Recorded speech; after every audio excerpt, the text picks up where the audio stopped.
Mantan Kapolres Ngada, AKBP Fajar Widya Dharma Lukman menjalani sidang kode etik Polri hari ini. Sidang digelar terkait kekerasan seksual terhadap sejumlah anak dan penyalahgunaan narkotika. Sidang kode etik AKBP Fajar digelar di gedung TNCC Mabes Polri, Jakarta Selatan, Senin pagi. Sidang yang digelar oleh Divisi Profesi dan Pengamanan Polri ini akan menentukan nasib AKBP Fajar. Apakah akan dipertahankan atau dipecat dari institusi Korps Bayangkara. Sebelumnya, AKBP Fajar ditetapkan sebagai tersangka kasus asusila dan narkoba. Ia diduga melakukan pelecehan seksual terhadap 3 anak di bawah umur dan 1 orang dewasa.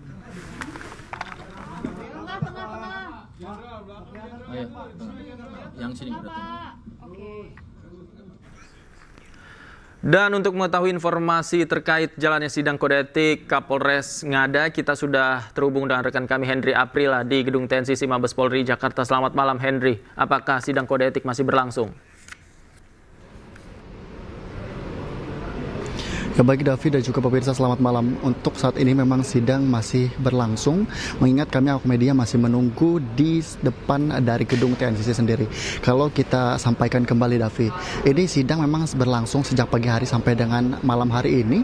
Nantinya juga akan dilakukan pembacaan putusan dari sidang etik mantan atau ex Kapolres Ngada, yakni AKBP Fajar, yang juga nantinya akan dilakukan terus pemeriksaan. Kalau untuk saat ini kami lihat memang belum ada pergerakan yang cukup berarti yang kemudian nantinya rencananya akan dibacakan tepat pada pukul 8 ataupun pukul 8.30 malam hari yang akan langsung disampaikan oleh pihak dari Mabes Polri sendiri.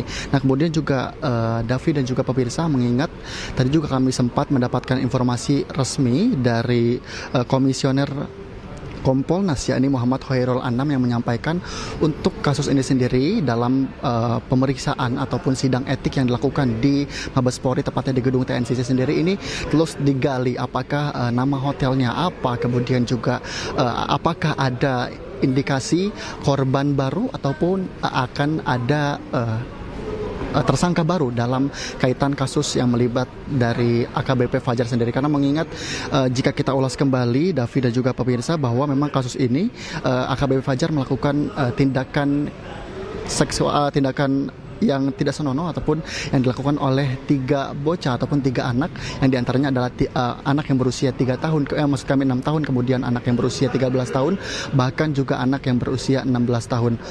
Yang kemudian juga selain hanya yang tadi kami sempat sebutkan, bahwa terindikasi juga terindikasi juga dalam kasus ini AKBP Fajar ini melakukan penyalahgunaan narkoba, yang tentunya nanti akan kita pantau karena mengingat nantinya akan dibacakan putusan langsung untuk hari ini dari sidang etik yang dilakukan pada hari ini.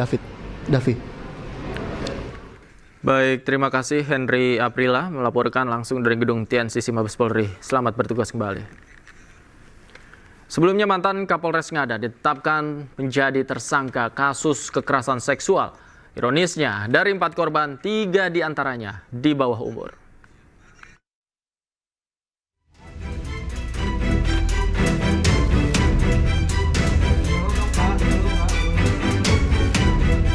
AKBP Fajar Widya Dharma Lukman yang sebelumnya menjabat sebagai Kapolres Ngada dinyatakan sebagai tersangka kekerasan seksual. Setelah sempat ditahan, tersangka dihadirkan di Mabes Polri. Prihatinkan, tersangka diduga melakukan pelecehan seksual ke 4 korban, di mana 3 diantaranya masih berada di bawah umur, yakni berusia 6 tahun, 13 tahun, dan 16 tahun. Sementara 1 korban lainnya berusia 20 tahun. Selain diduga melakukan pelecehan seksual dengan korban di bawah umur, tersangka juga diduga menggunakan narkoba dan merekam serta menyebarkan kegiatan asusilanya tersebut hingga ke situs porno luar negeri. Baik, terima kasih. Ditemukan fakta bahwa FLS telah melakukan pelecehan seksual dengan anak di bawah umur sebanyak 3 orang dan 1 orang usia dewasa. Antara lain, saya akan menyebutkan anak 1, anak 2, dan anak 3. Ya, anak 1 usia 6 tahun, anak 2 usia 13 tahun, anak 3 usia 16 tahun, dan orang dewasa dengan inisial SHDR usia 20 tahun. Sehingga ini bisa diketahui pada konteks sebagai anak dan orang dewasanya. Kemudian tanggal 24 Februari 2025 ini sudah dilakukan penanganan perkaranya oleh Divpropam dan telah ditempatkan secara penempatan khusus. Polisi telah melakukan pemeriksaan terhadap 16 orang saksi dari peristiwa ini. Dari Jakarta, Tim Liputan iNews melaporkan. Pemerintah kembali mengubah rencana pengangkatan CPNS dan calon P3K formasi tahun 2024. Bagi CPNS, pengangkatan akan dilakukan selambat-lambatnya pada Juni 2025, sementara P3K paling lambat pada Oktober 2025. Keputusan ini disampaikan dalam konferensi pers di kantor Kementerian Pan-RB Jakarta Senin siang. Pemerintah akhirnya mempercepat pengangkatan CPNS dan calon P3K formasi tahun 2024 menjadi paling lambat pada Juni 2025 untuk CPNS dan Oktober 2025 untuk P3K.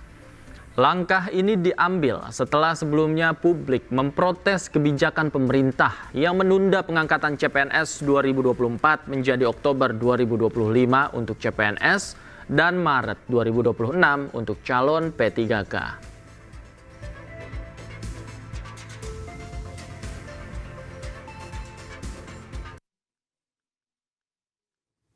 Pengangkatan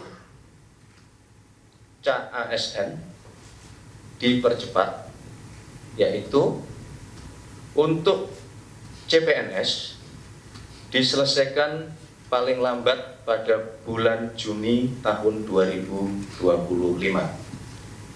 Sedangkan untuk P3K seluruhnya diselesaikan paling lambat pada bulan Oktober tahun 2025.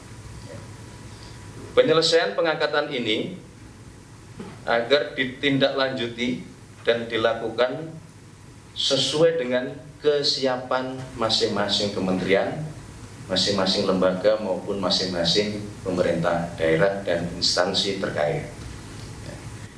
Kedua, kepada kementerian, lembaga, dan pemerintah daerah, Bapak Presiden memberikan petunjuk untuk segera dilakukan analisis dan simulasi dengan tetap mempertimbangkan kesiapan masing-masing di dalam memenuhi persyaratan tersebut agar pengangkatan ini dapat dilakukan sesuai dengan jadwal terbaru yang telah ditetapkan sebagaimana yang tadi sudah kami sebutkan di sesuai dengan Bapak Presiden, dengan pengumuman ini, seluruh kementerian, lembaga, dan pemerintah Pemda perlu segera menindaklanjuti kebijakan ini dengan menyusun perencanaan pengangkatan CASN secara melalui simulasi dan analisis dengan mempertimbangkan kesiapan masing-masing dalam pemenuhan persyaratan yang telah kami sebutkan.